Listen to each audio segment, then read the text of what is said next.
Lottie getting her steps in there, back to the front of the grid. No, that's not Lottie. Is it? I can't quite see from here. Right, okay, ready to go. Let's not worry about that. Let's worry about who's going to get the action underway.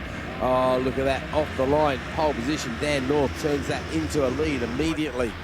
With Jake Cordy going with him. Pete Woodall also right up there in the mix. But again, it's not a strong start for Pete Woodall. He goes through in 4th place there, doesn't he? So he's lost one at the start there. But knowing Pete, he'll get that back very quickly. We did see him take the win earlier. And, oh no, Pete's feeling relegated now down to 5th place. Somebody slipping up the inside of him there. So, down the hill we go. Let's see if we get any more opportunistic moves down into Graham Hill. Yeah, a few in the midfield there, 2-3 abreast. Sort themselves out, giving a little bit of an elbow rub. A lot of rookie vests out here. This is the first race weekend for quite a few people, I'm guessing. Yeah, number 23 of Adrian Kershaw was right up there in the mix as well, and Kershaw starting from the middle of row number 4. 11th quickest in the race earlier on this morning, but they're coming around clearways to complete the first lap. Daniel North and Jake Corty 1 and 2 again, but here comes Adrian Kershaw looking for the inside line on Jake Corty. He was 3rd, he's now 2nd, and has a sniff of the race lead, but not quite close enough to make a challenge. But North, Kershaw, Corty, Blunt, Woodall, O'Hara, Carter, Durling, Carver and Kearney, that's your top 10 as they go in towards Paddock Hill Bend at the end of lap number 1. But the gap between the top 3 was less than 0.2 of a second, with Adrian Kershaw making up 9 positions. He's getting the run actually on Daniel North now, and he goes up the inside. So in the space of a lap and 2 corners, he's made up 10 positions, Keith, and leads this race on bike number 23. Okay, I have no idea if he's a relation to a certain other Kershaw that we've seen racing the MZs and things like that, but we'll have to find that out at some other date. But whatever it is, he certainly knows how to pedal a bike very hard. Now, the funny thing with Louis Kershaw is if we have a look at the results of the earlier races, Adrian Kershaw, is it? Sorry. Where are we? He DNF'd in the earlier race, the first race yesterday, I think. Earlier today, he was in 7th place, and yesterday... Wasn't in though. So, yeah. Well, in relative terms, they're all new names to us, or a lot of new names on these bikes at least. But Adrian Kershaw, well, he's a serious contender there, because all of a sudden he's on another C2 bike, so that puts him in the middleweight class, but he's overtaken the lightweight class of Corty, and away he goes. Oh, just watching a battle for around about 12th or 13th place there. Didn't quite see who it was, but someone coming from about 20 bike lengths back trying to make a move up the inside. I have to pretty much stand it on its nose. It's the number 93 machine and 145. So that's Gregory and Moore for 13th and 14th, but Moore is 2nd in class. So that's only an on-track position as opposed to in-class position, which is still a very close move, as Pete Woodall goes purple in sector number 1 on this 3rd lap. We're coming around to complete lap number 3 now. Kershaw's gap was 0.3 of a second, it's now 0.5, as, well, fastest man on the circuit on that lap was Pete Woodall with a 56.9. The only one in the 56s on that lap. Of course, we're going to keep an eye on the laps here. What are we looking at for the lap records so far? I'm going to go for the overall. I'm not going to worry about the class lap records. They can worry about that themselves. 56 is here. I got 55 here. This is fast. So it's 55.8. 55.805 Dan North is the lap record as this club in this class. I don't know how that compares with some of the other ones. I could probably dig up my old ThunderSport lap records and see what sort of times we're looking at there. But these are Bemsee lap records as opposed to any other lap record, because Bemsee do control the racing very carefully. That's the big appeal for the CD 500 bunch.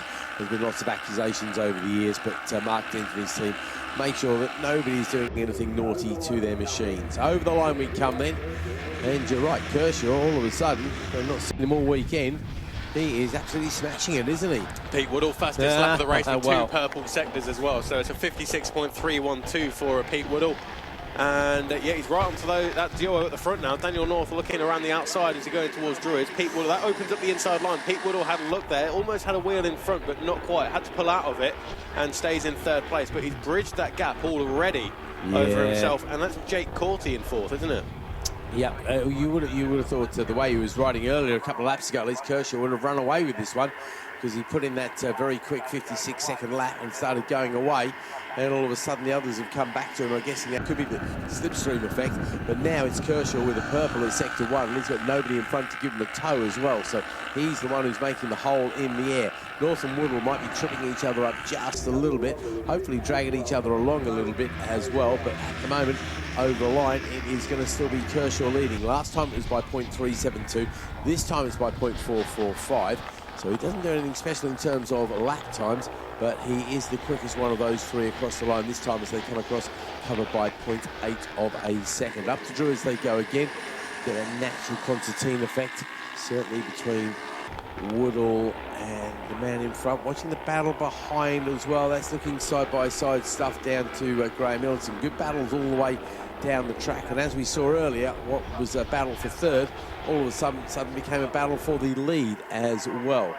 A bit of chatter on the radio there, can't see anything obviously happening anywhere. No, nothing to get too concerned about, as the leader Kershaw now comes off onto Clark Curve, and yeah, he is flying, absolutely going for it. Now he's 56.359. He did his fastest lap last time around.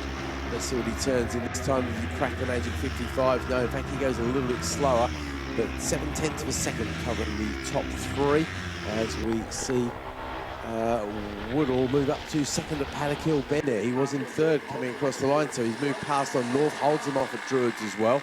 Now let's see if Woodall can claw back that little bit of a gap. Just thinking, Jake Corsi not quite going as quick as what he has done all weekend, but Jake Corsi is in the pits. He's looking down to the left-hand side of his bike there, so I'm not sure if there's an issue with the foot peg or the gear lever, but Jake Corsi in the pits and out of the race. So what that's going to mean is all of a sudden we're going to have a different person winning C1. the C1 class, of course. Half a second is the gap. Okay, and yeah, we've got an on-track battle there as well. You're right, thank you very much indeed. Well spotted, my friend. So that is the 145 machine of Paddy Moore having an argument with Abby Marshall. And to be fair, Abby beats him very comprehensively this morning, but at the moment she's half a second back. So let's wait and see if she can close that gap. Drag him back. Kershaw now with a 56.129, goes quicker than anybody else. North has got back pass on Woodall, but we're talking side-by-side stuff here. That's the battle coming under the line. They're both the orange vest there. They're both going to Paddock. They're in the back of that orange vested group, the two S1s. And tell you what, Abby looking good coming down the hill there. She's got some speed, carries some speed. Can she squeeze the brakes hard? No, not quite. In fact, her rival is also trying to find a way past on the bike in front. So there's a definite rookie battle going on. Very solid one as well coming down the hill. So let's wait and see if anybody can get a little bit of an advantage there. Abby 31 machine licking Max's number there. Right, out in front, Louis Kershaw heads towards the line once again. Adrian Kershaw, sorry. That's all right. I'm just too used to saying the name Louis. At least I don't call him Nick Kershaw. So look on the bright side. That's a reference you don't get. Oh dear. Who's that? Who's a disc jockey that way, or a singer or something. Disc jockey, okay. No, he's a Radio 1 yeah, person. Fair enough. He's a Radio 1 person. I don't know. God, that shows how long ago I listened to Radio 1, I think, mate. It's all good. So dropping down towards Graham Hill Bend there, and that is still Adrian Kershaw. And it's I'd say in CB 500 terms, that is a very healthy advantage over Daniel North and Pete Woodall. It's around about 0.6, 0.7 of a second. And as they go into the second sector, they're not doing anything special in relative terms there. They're all yellow on the first sector times. Of course, that could be by thousandths of a second or by tenths, but it is still pretty much equidistant as they come around onto Clark Curve. There's a back marker that may come into play here as they come across the line, but 3 laps to go now as Adrian Kershaw completes lap number 9 ahead of Daniel North by 0.7 of a second. And I said that no one's doing anything special in the first sector, and look at that, it's a purple in sector number 2, fastest lap of the race for Adrian Kershaw, a 55.956. Yeah, very impressive. Very close to lap record, actually, a 55. Oh, yellow flags at McLaren's there, Keith. Ryder is up and walking away. You can see the orange bib up there. But, right, where's this battle for the C1s? In fact, they're already across the line as we speak. Yeah, no, so, that's actually Moore and Marshall. That's coming out the bottom of the hill there, I think, now, mate. Yeah, they're already up. Is that them there, I think? No, they're coming down from Druids now, in towards Graham Hill Bend. So, too many yellow bikes out here, too many rookie bibs. Abby Marshall having a look over her left shoulder on the exit of Druids there, so she'll see nothing but clear track. So she knows that she's got no pressure from behind whatsoever. She just needs to take the fight now 2 more, but I believe Moore may have made up a position, so there is a bike between himself and herself. Yeah, I think her first win is going to have to wait that a little bit longer, unfortunately, as Kershaw comes across the line with a 55.993, so still sub 56, which is clearly a very hot pace, but unfortunately not quite fast enough to snick that lap record away. And if he's going to do it, he better hurry up, because he's only got 2 laps left to go. Obviously, they're hitting the traffic quite hard at the moment as well.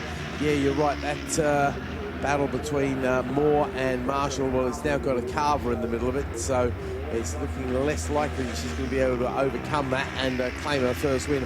I wonder if she knew if it was her first win, if she'd be able to find a little bit more there, but hey-ho, you can only do what you can with the information you've got at the end of the day. So we're looking for Adrian Kershaw to come home and really shake this championship up. This could be one that goes all the way to the wire, I do wonder, Bradley, because I think, again, this is a little bit of a northern class. Mate? Yeah, so we're going on to the last lap now, and you're right, a lot of the CB500 competitors do seem to come from up north, but I suppose around here, a lot of the country is up north. Yeah, you're right. From deepest, darkest Kent, everything is up north, basically. Even I live up north compared with this, and I only live in Hertfordshire. So, yeah, you're right. So, Kershaw, he's definitely laying down a marker for the year as well. It'll be interesting to see how this unfolds. It'll be interesting to see. I genuinely don't know what level of competitor here. I think the only way I can judge it is with the likes of Pete Woodall. And Pete Woodall seems to have a bit of a battle on his hand, and we know he's a serious contender. As Olive, oh, that's a purple first sector there. Yeah, Dan North. Yep. Yeah, he's leaving a bit late, though, because he's got a whole second to haul back, and you're not hauling back a second on these things, I don't think, in a lap. Here comes the checkered flag then. But there goes Adrian Kershaw then, his first victory of the season, and seems pretty happy with that one there as he comes across the line waving to the crowd. You're not going to believe this last lap, Dan North lap record. Oh really, 55? Yeah, so he gets a consolation prize there, 55.762. That's one from your little notebook there. But yeah, I bet he wishes he'd been doing those times for the whole race. Pete Woodall there, third place here. That's going to give him a good chance in the championship. So C2s all the way, really. That is the most popular of the classes by far.